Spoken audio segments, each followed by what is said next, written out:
नमस्कार, सुस्वागतम। Happy Diwali 5 minute story. अभी देव ने मुझसे एक सवाल पूछा तो मेरे दिल में ख्याल आया कि आपके बच्चे भी आपसे ये सवाल ज़रूर पूछते होंगे। शायद बचपन में मैंने भी अपनी मम्मी से पूछा होगा। देव ने मुझे कहा कि हम दिवाली इसलिए बनाते हैं कि राम जी लौट कर वापस आए थे, तो फिर हम लक्ष्मी और गणेश की पूजा क्यों करते हैं। क्वेश्चन तो बहुत अच्छा है ये, तो मैं आपको इसका जवाब देती हूँ। लक्ष्मी कौन होती है? घर की बेटियां, घर की बहू। जब राम जी का विवाह सीता जी से हुआ और किसी भी कारणवश से उन्हें वनवास जाना पड़ा, तो उनकी लक्ष्मी उनके साथ घर से रूठकर, अयोध्या से रूठकर लक्ष्मी चली गई। इधर पिता की मृत्यु हो गई और सारी की सारी माएँ विधवा हो गई।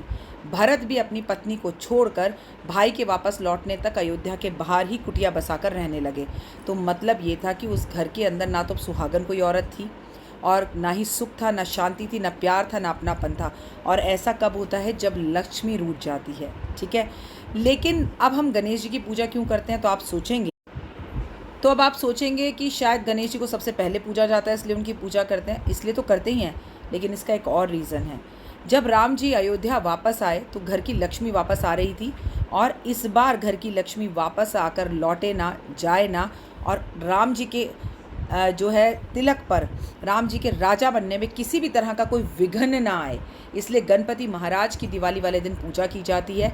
अमावस को लौट कर आए थे, अंधेरी रात थी, और एक भी पल का इंतज़ार, प्रतिप्रता का इंतज़ार अगले दिन अयोध्या वासी करने को तैयार नहीं थे। उनकी आंखें तरस रही थी, तो उन्होंने कहा कोई बात नहीं, अमावस पर ही वापस आओ, हम इतनी रोशनी कर देंगे, इतनी लाइट जलाएंगे कि अमावस अमावस नहीं दिखेगी।